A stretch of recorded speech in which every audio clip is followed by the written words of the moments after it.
Hey, what's up YouTube? This is Pwneriffic1 from B Plus StarCraft, and today I'm going to be casting a 1v1 between the red Terran EmpireKas in the bottom left-hand corner, and Stephano, the pink Zerg, in the bottom right-hand corner. As you can see, he's going to move that scouting overlord into the correct position, the close air position, which is the smart thing to do. And I just want to say, I've gotten a lot of feedback from the internet so far, and I'm hoping that my casts are going to be a lot higher quality from here on, because I'm going to work a lot harder, and the input that I got was very helpful from you guys, so I'm very thankful for that. And also, now I know what you guys want, so yeah. There's no really other way to put it. I'm just going to let my casting do the talking, and I hope you guys enjoy it. So EmpireKas is going to put the supply depot right there, start that wall off, and the scouting drone is going to move out right now. And just a little bit of facts on these two players. Both of them are Warcraft 3 players, very famous for their playing. That's a given. Okay, well, Stephano has won 3 Zotac Cups in the past, just standing as a testament to his skill. And he is also a Ukrainian player, while Stephano is a French player. So both foreigners, and this should be a very exciting match because they're so experienced. Now, Stephano is going to go for a fast expansion, and sensing this, EmpireKas is going to go for his own fast expansion. Very smart, going to send down 2 SCVs to ward off this harass, which is the smart thing to do. And he's going to start it right about now. There we go. That Zergling is going to get some scout information as well as that Overlord. Oh, very surprisingly, Stephano is going to go for his gas first before his spawning pool. Not sure what that's about, because normally, almost always, you'll either see hatch first. Oh, okay, I should say this like this. Either you're going to see spawning pool first and then hatch, or hatch and then spawning pool, but this is just weird. Not sure what that's about. Maybe it could be unintentional. Very smart play by EmpireKas, going to forget that wall off and start off a new wall off down here with the dual racks. There we go, putting down that spawning pool finally. And, ooh, expletive. I'm guessing he forgot to put that spawning pool. Very unfortunate for Stephano, but we'll see if he can pull out a win from this. Yep, definitely forgot the pool. Very, extremely unfortunate for him.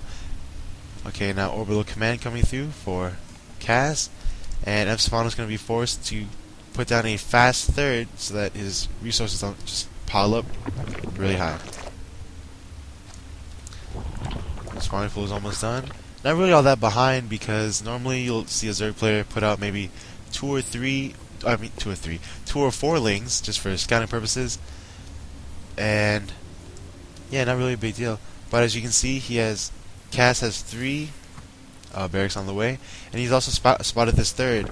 So there we go, gonna put down a bunker right there, which is, yep, well out of vision of Stephano, and possibly gonna catch him by surprise. Especially if he doesn't scout it or anything, because there are no units nearby at all. Anything else unusual going on in the base? Nope. Just gonna push the subject, and engage the space over here. Okay, second bunker being queued up right there, and also out of vision. So Stephano is going to be in a lot of trouble if he doesn't spot this right now. But all Kaz has to do is just keep pumping out Marines. Just keep pumping out Marines and filling up these barracks. More on the way. But he does have 10 Zerglings on the way, so he might be able to defend this if Kaz makes some blunders in his control. So this hatchery is going down very quickly, but more Marines are on the way, and the Zerglings have just popped.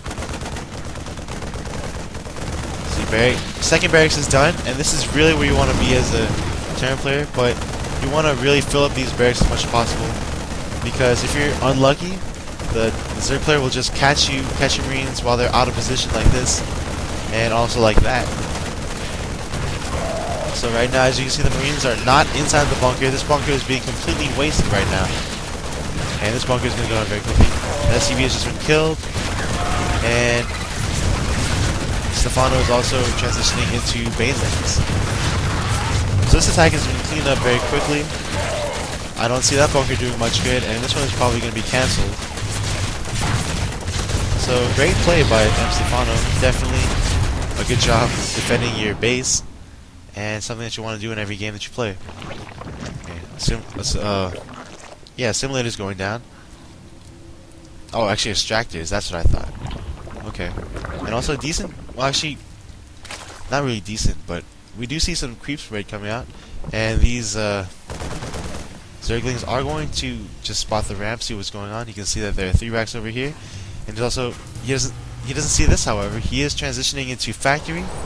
Also has 3 more racks on the way, and also getting some gas and an engineering bay. Engineering bay would be very helpful for that planetary fortress, which most likely will land over here, and anywhere else that's outside of his main and his natural, because that would make defending a lot easier and make it very hard for the Zerg player to break through. We do have an Evo chamber as well as a Spire on the way right now, and a factory on the way for the Terran player. We do have a reactor coming through, so I doubt we're going to see any Hellions, because that wouldn't be the right transition to go to at this point. So most likely going to see a hot swap there. Tech lab going on all of these, and right there is going to be the stim pack research, and we could see a Baneling bust right now.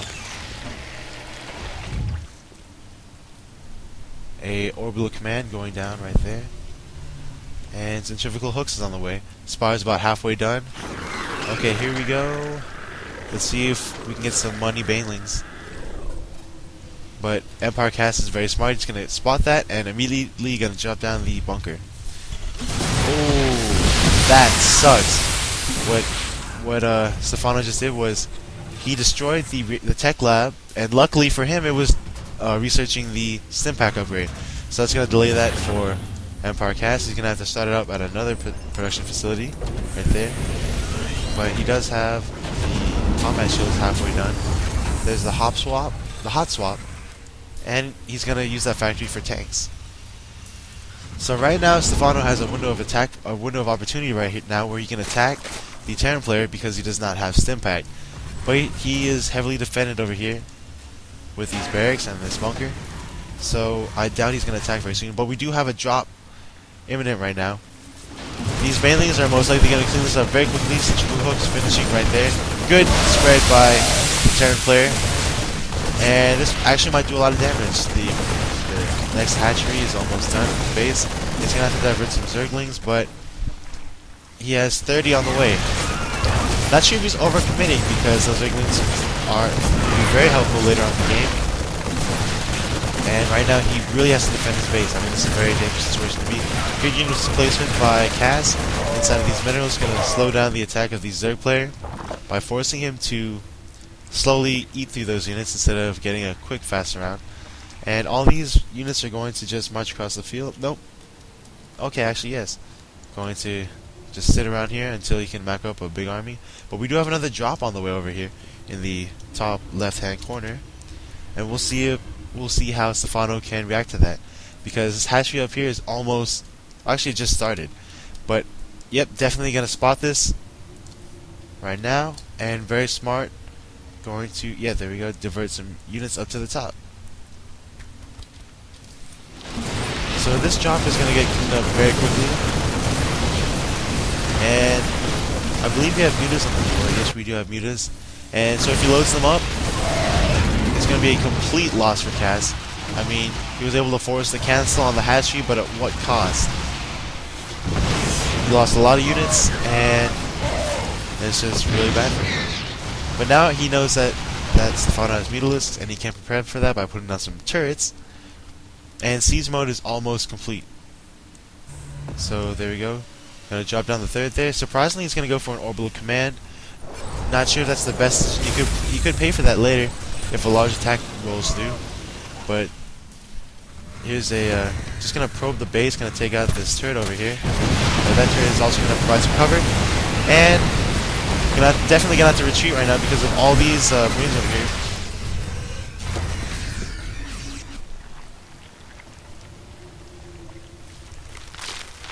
So both players right now playing a great game of StarCraft, but also you have to take into consideration, however, that the Terran player is behind because right now the Zerg player is on 3 bases.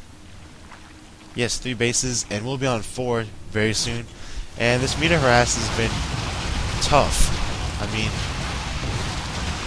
so far he's lost a ton of units in those medevacs, and now he's going to take down these back rocks. Most likely going to do make an expansion over here, but he also could possibly open up an avenue attack through the back and catch units off guard. Gonna go for some meter harass over here, while the main army of the Terran player is on the move in the middle of the map. Let's see how much damage you can do right now.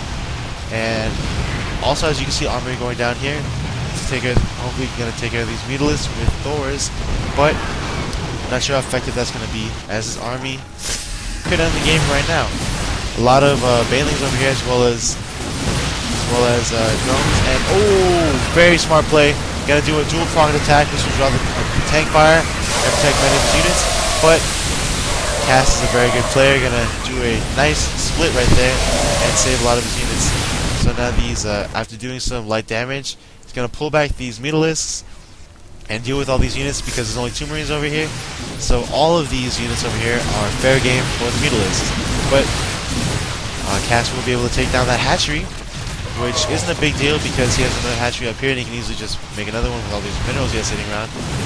And Kas just lost a lot of units right there due to these mutalisks. So these mutalisks are definitely paying for themselves right now.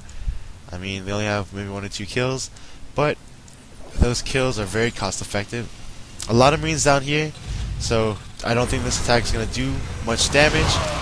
Yeah, there we go, going to be forced to retreat and get more banelings.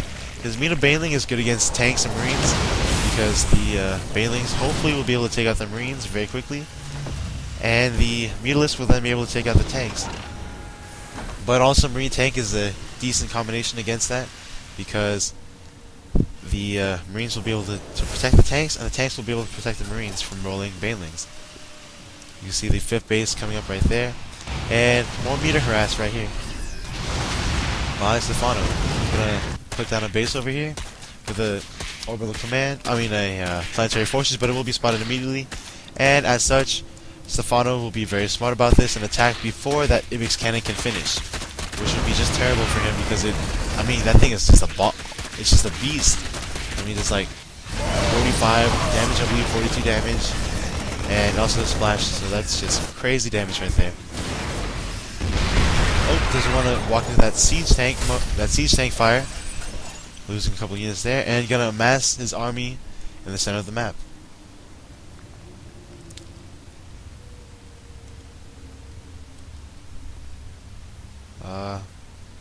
Just, dancing around the map right there. And if you look at the supply differential, it's just vast. I'm not really sure if Kas can come out of this hole, and even it's really surprising because even with that delayed spawning pool, Stephano's in a very good position. But as I said earlier, it wasn't really a huge deal. But if EmpireKas could have pushed the issue a lot quicker, then maybe this game would be a lot different. Gonna throw down some spawn crawlers here for defense, and as well as gonna move his entire army over there. So since Stephano can see, because he has vision of this creep, he's gonna move in to do more harass. Very smart play by him. But this really sucks for Kas because his army right now is just doing nothing while his base is being destroyed. A small pack of Marines gonna do some damage over there, and he's gonna elevate his army up to the high ground. But not sure that's a good idea because this army is unsieged, and a huge amount of Zerg units are just gonna wipe out this army very quickly. Gonna throw down units on the high ground, but he can literally just come back up to the choke right there.